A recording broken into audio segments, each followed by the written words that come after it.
नमस्कार दोस्तों, मैं हूं शुभ्रजीत, आपका होस्ट और दोस्त। कुछ कुछ लोग मुझे जीत के नाम से भी जानते हैं। तो दोस्तों, मेरा ये मोटिवेशन जो भी है चैनल है, इस चैनल को प्लीज सब्सक्राइब कीजिए। ठीक है, शुभ्रजीत दास मोटिवेशनल स्पीकर जीत के नाम से चैनल है। ये चैनल को सब्सक्राइब कीजिए, मोटिवेशनल चैनल को लाइक कीजिए, शेयर कीजिए और बेल आइकन को तो जरूर प्रेस कीजिएगा, क्योंकि ऐसी ही मजेदार वीडियो की नोटिफिकेशन आपको मिलती रहती है। साथ ही साथ आप मुझे फेसबुक पर भी कमेंट कर सकते हैं। फेसबुक पे शुभ्रजीत दास के नाम से फेसबुक पे अकाउंट है मेरा, तो वहां पर भी आप कर सकते हो। और दूसरी बात मैं आपसे ये कहना चाह रहा था कि मैंने कोने कोने में, दुनिया के कोने कोने में जो भी फ्रस्ट्रेट हो रहा है, लाइफ में कुछ कर नहीं पा रहा है, उसके लिए मैंने सोचा है मैं उसको इंस्पायर करूंगा, मोटिवेट करूंगा, ट्रेन करूंगा। तो चलिए वीडियो स्टार्ट करते हैं। Let's get started. दोस्तों, आजकल हम जो देखते हैं ना, कोई कुछ कुछ ऐसे वर्ग होते हैं जिन पर हमारे समाज को, ठीक है, हमारे समाज को गर्व नहीं होता, और हमारे समाज का एक मेंटेलिटी एक ऐसा बन चुका है। इससे पहले ये बताना चाहूंगा, अगर बाय सोसाइटी समाज कैसा होता है हमारा या कैसा नहीं होता है, वो वीडियो भी आपको मिल जाएगा मेरे प्लेलिस्ट में, तो वो आप देख सकते हो। अगर इसके लिए सब्सक्राइब कीजिए चैनल। तो मैं ये कह रहा था कि देखिए, जैसा का हमारा समाज है, उसमें कई कई लोग आते हैं, जीते हैं, हर तरह के लोग रहते हैं, ठीक है ना। तो वो हर तरह के लोगों को एक चीज होनी चाहिए, मतलब इक्वालिटी होनी चाहिए। हर तरह के लोगों को इक्वालिटी नहीं रहेगी ना, तो फिर कोई फायदा नहीं जिंदगी जीने का, ठीक है ना। तो इक्वालिटी हमेशा रखनी चाहिए। हर हर तरह के लोगों में इक्वालिटी अगर नहीं है तो कुछ भी नहीं है। तो इक्वालिटी रहनी चाहिए, ठीक है। तो इक्वालिटी में होता यह है कि जो हमारे समाज की विडो है, जिनका तलाक हो जाता है, जो डाइवोर्सी है, विधवा जो है, ठीक है, जिनके पति का देहांत हो जाता है, या तो कोई एक्सीडेंट से हो या फिर कुछ भी रीजन हो सकता है, हे भगवान किसी के साथ ऐसा ना हो, भगवान ऐसा करे किसी के साथ ऐसा ना हो। तो वो जो विडो होती है, उनको समाज में रेस्पेक्ट क्यों नहीं मिलती, यही आज का टॉपिक का विषय। क्योंकि जो विडो होती है ना, उनको समाज में क्यों रेस्पेक्ट नहीं दिया जाता, उनको हम क्यों रेस्पेक्ट नहीं कर सकते, उनको वो इज्जत क्यों नहीं दे सकते जो एक शादीशुदा इंसान को या शादीशुदा औरत को दी जाती है। एक विधवा जो चूड़ियां तोड़ती है, वो जानबूझ के तो अपनी चूड़ियां नहीं तोड़ रही है ना। अगर मान लो उसका पति डिफेंस में काम करता है, वहां जाकर वो शहीद हो गया, वो चूड़ियां तोड़ रही है, इसका मतलब क्या हुआ कि उसको कोई भी चीजों में पार्टिसिपेट करने का अधिकार नहीं है।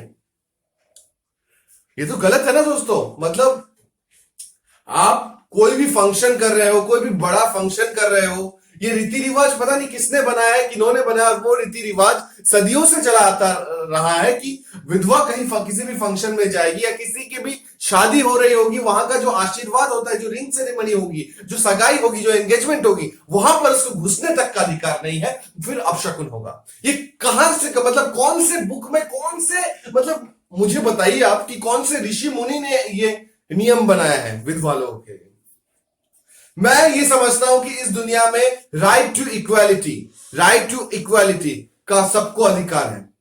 हम 17वीं सदी, 10वीं सदी या 11वीं सदी में नहीं जी रहे। अभी हम 21वीं सदी में जी रहे हैं। We are living in 21st century. तो हमको अगर 21वीं सेंचुरी में जी रहे हैं, तो 21वीं सेंचुरी के हिसाब से हमारी सोच भी उतनी मैच्योर्ड होनी चाहिए, नहीं तो कोई फायदा नहीं यार। आज अब विधवा को लेकर इतनी बातें तान रहे हो, कुछ दिन बाद आएगा जो आप किसी और वर्ग को लेकर इतना खींचातानी करोगे। किसी ने कोई रूल सेट कर दिया, वो कोई पत्थर की लकीर नहीं बन गई कि उसे हमें फॉलो करना है। कई चीजें एक्सपेरिमेंट करके की जाती है। हो सकता है जब किसी ने एक्सपेरिमेंट किया होगा तो एक विधवा की वजह से वैसा हो सकता है हुआ हो। मैं ये नहीं कह रहा हूं कि हुआ है करके, लेकिन हो सकता है हुआ हो। लेकिन इसका मतलब ये नहीं है कि सारी विधवाएं वैसी होंगी, मतलब सारी विधवाओं को ही वैसी चीजों का पालन करना होगा जो एक जन ने किया। ऐसा कहीं लिखा है क्या? ऐसा कौन से शास्त्र में लिखा है? अगर लिखा है तो आप मुझे लिखा हुआ दिखा दीजिए यहां पर। मैं ये समझता हूं हमेशा से, मेरी जो सोच है, मैंने जो सीखा है, मैंने जो अपने 30 साल के जो हो गए, मेरे अभी 20-30 साल हो गए जिंदगी में आकर जीते हुए 30 साल हो गए, तो मुझे ये जो समझ में आता है ना कि हर एक इंसान को उतना ही अधिकार है जितना कि विधवा को होना चाहिए।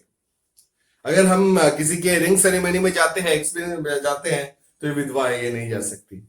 अगर कोई नई बहू आती है किसी के घर पे और अगर सामने से वो विधवा आती है उसका पानी लेकर, नहीं बाबू तुम अंदर जाओ, तुम अंदर जाओ, तुम्हारे यहाँ का काम नहीं, बहू आई है तुम्हारा अपशकुन होगा, ऐसे ससुर लोग बोलते हैं वहां पर। ये सोच रखते हैं हम विधवा के प्रति, ये सोच रखते हैं। और इससे भी गई गुजरी सोच अगर हम रखते हैं तो उसका भी एग्जांपल दे देता हूं आपको। कोई विधवा मान लीजिए अच्छी रंग बिरंगी साड़ियां देख रही है, पहन नहीं रही है, रंग बिरंगी साड़ी देख रही है, उसको बहुत अच्छा लग रहा है। उसकी सास, मतलब जो पुरानी सास रहेगी, जो सास थी उसका बेटी की द्वारा, ये साड़ी वाड़ी हटाओ, ये पहनने का तुम्हें कोई अधिकार नहीं और ना ही देखने का अधिकार है, ये आज के बाद देखना भी मत। तो ऐसा बहुत, क्या बोलूं, पति के जाने के बाद इतना खराब व्यवहार होता है उसके मायके में, क्या बोल नहीं सकते। आप मुझसे पूछो मत, वो इतना दर्दनाक होता है विधवा के लिए। कभी विधवा बन के देखो, समझ में आएगा।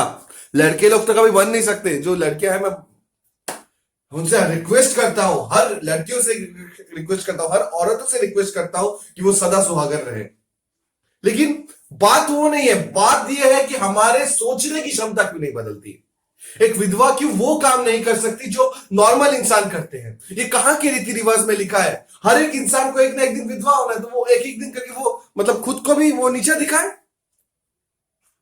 ये है हमारा समाज, ये है हमारा इंडिया, ये है वही समाज जिसको हम इतना ऊंचा उठाते हैं, जितना इतना प्यार देते हैं। कम ऑन यार, बड़े हो गए हैं, समाज दुनिया कहां से कहां चला गया है, अंतरिक्ष यात्रा कर रहे हैं लोग, क्या कुछ नहीं कर रहे हैं लोग। अगर आज भी हम यही चीजों रिचुअल्स को फॉलो करते रहे और आगे बढ़ने का नहीं सोचते रहे ना, तो आगे हम कभी नहीं बढ़ पाएंगे। ऐसा कहीं लिखा है क्या कि विधवा पढ़ाई नहीं कर सकती? कई औरतों को मैंने देखा है कि उनकी छोटी उम्र में ही शादी हो जाती है, ठीक है, तो जिसकी वजह से उनकी पढ़ाई छूट जाती है। तो छोटी उम्र में शादी होने के बाद 1-2 साल या 2-3 साल में मान लीजिए अगर पति का देहांत हो गया, तो वो जो पढ़ाई कर रही है, वो उनकी जो सास है या फिर ससुर है, वो पढ़ाई भी छुटवा देते। नहीं, तुझे पढ़ाई करके क्या करेगी, तू पढ़ाई करके हक नहीं है। और अगर उसके बाद उसने अपनी जिद से पढ़ाई की, अलग रूम में जाकर रही और कुछ किया उसने और अपने मुकाम हासिल करके एक लेवल हासिल कर लिया, ये औरत अच्छी नहीं है। और अगर बहुत बड़ा मुकाम हासिल कर लिया, मुझे तो पता है ये मेरी बहू है, ये मेरी ये है, तब बहू को, जब बहू के पास आएगी ना वो औरत, तो बहू को ऐसे मानना चाहिए, जब मुझे तेरी जरूरत थी तब तो नहीं आई, तब तो पूरे समाज के सामने ये ऐसी है, ये ऐसी है, ये इधर जाती है, ये उधर जाती है, ये कुछ नहीं कर सकती, बहुत तो बदनाम किया तब तुमने, अब तो मेरे पास आई है जब इतना सब कुछ हो गया है करके। ये सरासर गलत है और गलत चीजों की शुभ्रजीत दास इस चैनल पर कभी भी प्रशंसा नहीं करता, वो निंदनीय है और उसकी निंदा करता है हमेशा, ठीक है। तो ये चीजों को समझना जरूरी है कि एक विधवा का उतना ही रेस्पेक्ट होना चाहिए जितने कि घर की बहू का होना चाहिए। और मैंने बहुत बार देखा है, बहुत सारे ऐसे फैमिली में देखा भी है कि घर की बहू जो होती है वो खुद विधवा का रेस्पेक्ट नहीं करती। तो यहां पर सोचने समझने की बात है, जहां घर की बहू जो नई नवेली दुल्हन आती है वो खुद विधवा का रेस्पेक्ट नहीं कर सकती। जब वो खुद विधवा हो जाएगी या विधवा हो जाती है, फॉर एग्जाम्पल, नहीं हो ऐसा, भगवान करे सब अच्छे से रहे, लेकिन बाई चांस अगर ऐसा हो गया उसके साथ, तो लोग तो उसे भी कोसेंगे। तो उसको, एक औरत को औरत का दर्द समझना बहुत जरूरी है इस केस में, क्योंकि एक औरत अगर औरत का दर्द नहीं समझेगी ना, तो मर्द क्या समझेगा औरत का दर्द। तो सबसे पहले जिंदगी में ये जरूर हो जाता है कि एक औरत को औरत का दर्द समझना चाहिए। अगर कोई भी कुछ बोले उस विधवा को, तो उस औरत को उसका सपोर्ट करना चाहिए, ना ही उसके सब जो बोले उसी में झोंक देना चाहिए। एक आग होता है ना, आग अगर आपके सामने से फ्लो हो रहा है ना, आपको डर लगेगा, आप उससे पीछे भागने की कोशिश करोगे, ना कि आग में जाकर कूदने की कोशिश करोगे, क्योंकि आपको पता है कि वो आग में कूदूंगा तो चारों तरफ से लोग आग लगा देंगे, ठीक है। ये भी लाइफ भी वैसा ही है। अगर आप नीचे झुक गए और आपने हर शर्तें मान ली पहली बार, तो आपको जिंदगी भर शर्तों पर ही जीना होगा, तब उसके बाद कोई चारा नहीं बचेगा आपके पास। इसलिए कोई भी चीज हो, चाहे वो विधवा हो, कुछ भी हो, हार मत मानो। जिंदगी में कुछ करना चाहते हो ना, जिंदगी में कुछ बड़ा करना चाहते हो ना, तो हार मत मानो। विधवा हो तो क्या हुआ, अब खुद का कमाओ, खुद का खाओ, खुद अगर पढ़ाई लिखाई किया नहीं किया, पढ़ा जॉब करो, आराम से पेट पालो, कौन तुम्हें कुछ कहेगा। कोई कुछ नहीं कह सकता। जिंदगी में विधवा होना पाप नहीं है। कोई जन्म से विधवा होकर पैदा नहीं होकर आता है, ठीक है। उसके पति का अगर देहांत हो गया है तो उसमें उसकी क्या गलती? उसको क्यों हम कोसते हैं? उसने तो अपना पति का मर्डर नहीं करवाया, तो फिर हम क्यों इतना उनको अवहेलना करते? कोई भी सांस्कृतिक क्या बोलते हैं, फंक्शन होता है, इवेंट होता है, तो हम उनको क्यों नहीं बुलाते? उनको अपशकुन क्यों मानते हैं?